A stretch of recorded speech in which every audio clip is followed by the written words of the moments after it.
लेकिन आज भाजपा के 6 सालों के राज के बाद स्थिति ये बन गई है कि रोजगार बढ़ने के बजाय घट रहे हैं। जीडीपी पाताल पर आ गई है। महंगाई हद से ज्यादा बढ़ गई है। फैक्ट्रियां बंद हो रही हैं। Car, motorcycle, TV, fridge, biscuit, कपड़े, सब कारखानों का काम घट रहा है। छोटा व्यापारी असफल जीएसटी से जूझ रहा है। एक तरफ आपसे काम छीना जा रहा है और दूसरी तरफ महंगाई बढ़ती चली जा रही है। राहुल गांधी जी, मेरे नेता, कांग्रेस पार्टी के वरिष्ठ नेतागण, मुख्यमंत्री, हर प्रदेश के कांग्रेस के मुख्यमंत्री महोदय,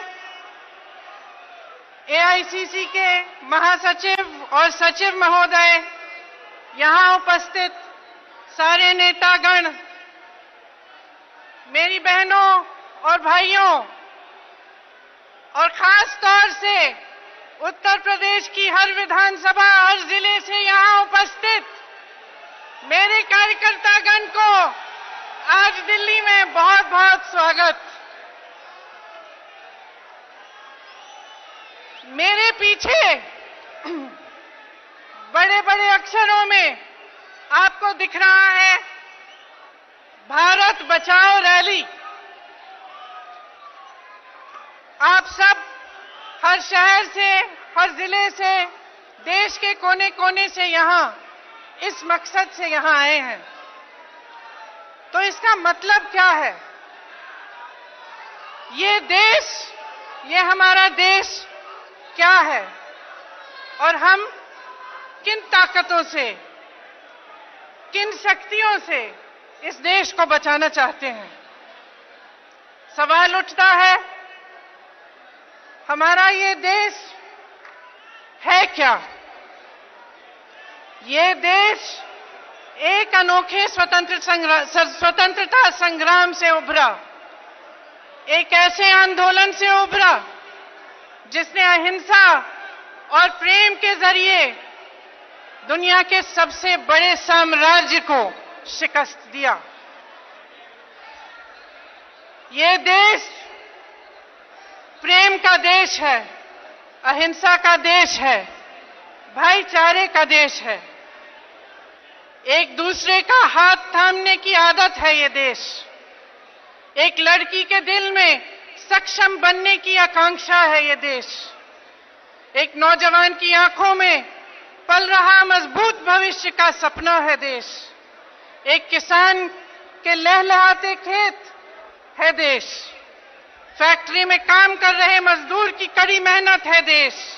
एक फौजी के दिल में मातृभूमि के लिए जान देने की इच्छा है देश। अच्छाई, सच्चाई और विकास का सपना है देश। और उस सपने को देखने का हक, उसका अधिकार हर नागरिक को देने वाला संविधान है ये देश। हर हिंदुस्तानी को समानता, स्वतंत्रता और स्वाभिमान देने वाला लोकतंत्र की शक्ति देने वाला है ये देश। हमें इस देश को बचाना है क्योंकि आज इस भारत में एक ऐसी सरकार और विचारधारा का साया छाया है जिसके जरिए न समानता का अधिकार बचा है, न एक स्वतंत्र और स्वाभिमानी भविष्य का।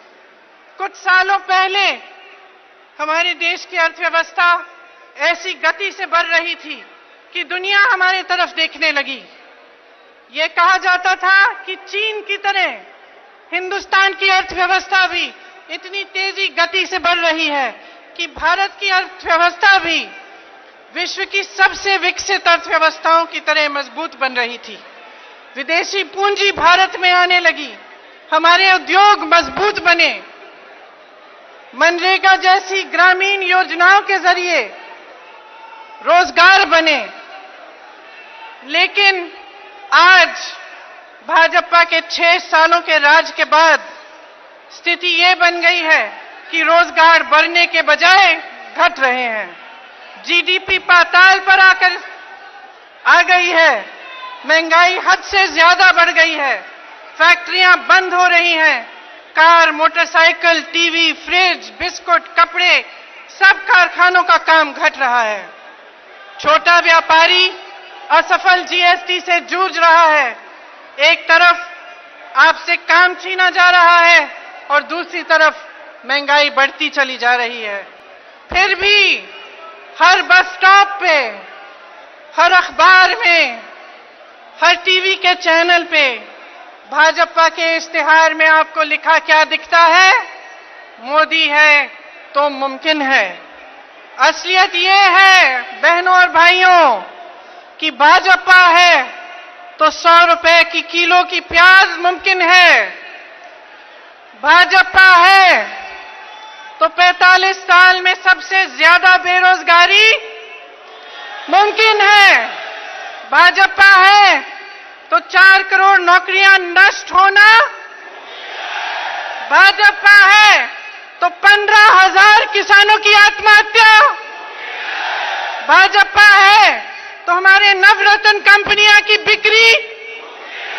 भाजपा है तो भारतीय रेलवे और एयरपोर्ट की बिक्री। भाजपा है तो ऐसे कानून बन रहे हैं जो हमारे संविधान के खिलाफ हैं। ऐसे कानून जिनकी विभाजनकारी नीयत से देश का संविधान खतरे में है। मैं आज आप सबसे कहना चाहती हूं, जो यहां इस रैली में उपस्थित हैं, जो अपने घरों में बैठकर टीवी पर देख रहे हैं, कश्मीर से लेकर अरुणाचल प्रदेश तक, उत्तर प्रदेश से लेकर तमिलनाडु तक, जहां तक मेरी आवाज पहुंच सकती है, देश के कोने कोने में बसे अपने देश के एक एक नागरिक से मैं कहना चाहती हूं, अपनी आवाज उठाइए। ये देश आपको प्यारा है तो आप सब देश की आवाज बनो। आज अगर हम अपनी आवाज नहीं उठाएंगे, अगर हम इन परिस्थितियों को देखते हुए भी भय और झूठे प्रचार के अंधकार में दबे रहेंगे, अगर हम चुप रहेंगे, तो हमारे देखते देखते बाबा साहेब अम्बेडकर द्वारा लिखा गया हमारा क्रांतिकारी संविधान नष्ट हो जाएगा। हमारे देखते देखते इस देश का विभाजन शुरू हो जाएगा और हम इस गुनाह के उतने ही दोषी होंगे जितने भाजपा और आरएसएस के झूठे, अहंकारी और भ्रष्ट नेता हैं। कुछ दिनों पहले मैं अवध के एक किसान के घर गई। शायद उनकी उम्र मेरे पिता की उम्र से थोड़ी ही कम थी। अपने जीवन काल में उन्होंने संघर्ष ही संघर्ष देखा। किसानी के साथ साथ लोहार का काम करते थे। नोटबंदी के बाद उनका ये काम बंद हो चुका। उनकी 5 बेटियां थीं, एक बेटा। नोटबंदी के बाद बेटा मजबूर हुआ, उसे उत्तर प्रदेश छोड़ना पड़ा, दूसरे प्रदेश में नौकरी ढूंढने के लिए गया। इन्हीं परिस्थितियों में इस किसान ने अपनी 3 बेटियों का विवाह कराया। अब उसके घर में 2 बेटियां और उसकी बहू 2 पोतियां रहती थी। तभी उसकी एक बेटी का बलात्कार हुआ। अपराधी प्रधान का बेटा था।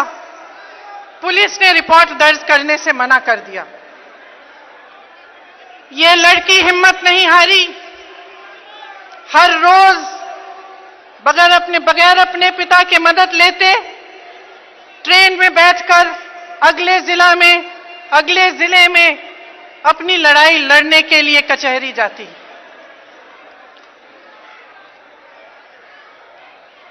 यहां पर उसके गांव में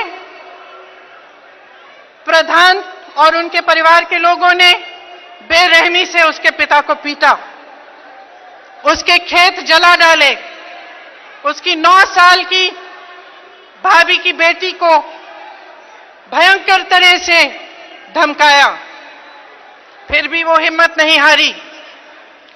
इंसाफ की आस में एक सुबह उठकर अपने घर से अदालत जा रही थी, जब अपराधियों ने उसे पकड़ा और बीच सड़क में उसे जला डाला। जलते हुए वे साहसी लड़की 1 किलोमीटर भागी और अंत में हार कर गिर गई।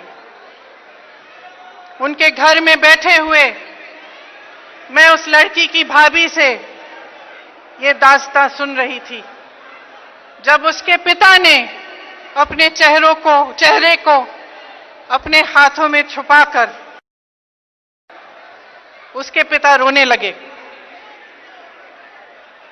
मुझे उस पल में अपने पिता की याद आई, उस पिता के अपनी बेटी के प्रेम को देखते हुए मुझे अपने पिता की याद आई, जिनके छलनी शरीर को मैंने 19 साल की उम्र में मैं घर लाई। मेरे आंखों में भी आंसू आए। मेरे पिता का खून इस धरती की मिट्टी में मिला हुआ है और उस किसान की बेटी का खून भी इसी देश की धरती को सींच रहा है। इस देश में जो अत्याचार हो रहा है उसे रोकने का हम सब का कर्तव्य है। यह देश हमारा है, इसे विनाश से बचाना हमारा नैतिक कर्तव्य है। जब हम उस किसान के घर से निकल रहे थे तो उसकी पोती चारपाई पर खड़ी थी, एक 9 साल की बच्ची है। मैंने उससे पूछा, बड़ी होकर तुम क्या बनोगी? उसने जवाब नहीं दिया। मेरे मन में यह बात आई कि इतनी भयंकर घटनाओं की वजह से शायद इस बच्ची के सपने खो चुके हैं, लेकिन दिल नहीं माना। मैंने दोबारा पूछा, बड़ी होकर तुम क्या बनोगी? इस बार वे आस्ते से बोली, जो वकील से भी बड़ा होता है मैं वो बनूंगी, मैं जज बनूंगी। न्याय हर इंसान का अधिकार है, हर इंसान की आकांक्षा है। न्याय की लड़ाई लड़ने से बड़ी कोई भी देशभक्ति नहीं है। आज जिस दौर से हमारा देश गुजर रहा है, चारों तरफ अन्याय है। महिलाओं के साथ अत्याचार होते हैं तो अपराधियों की रक्षा होती है, गरीबों पर मुसीबतें लादी जाती हैं और बड़े बड़े उद्योगपतियों के कर्ज माफ किए जाते हैं। ऐसे कानून बनाए जाते हैं जिससे लाखों नागरिक बंदी की तरह रखे जाते हैं। आज अन्याय के खिलाफ जो नहीं लड़ेगा वे इतिहास में कायर कहलाएगा। इस देश को बचाना है तो बहनों और भाइयों मन बना लो।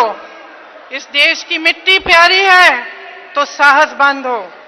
भारत देश की रखवाली करना, इसमें स्वतंत्रता, समानता और स्वाभिमान का एक हक बरकरार रखना इस देश के प्रति हम सब की जिम्मेदारी है। अवध में उस गांव में एक नन्ही सी लड़की के सपनों की तरह हर हिंदुस्तानी के सपनों को सुरक्षित रखना हमारी जिम्मेदारी है, आप सबकी जिम्मेदारी है।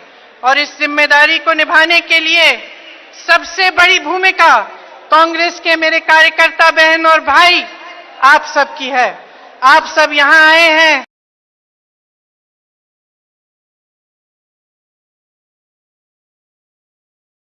इसके लिए मैं एक बार फिर आप सबको बहुत बहुत धन्यवाद देती हूं।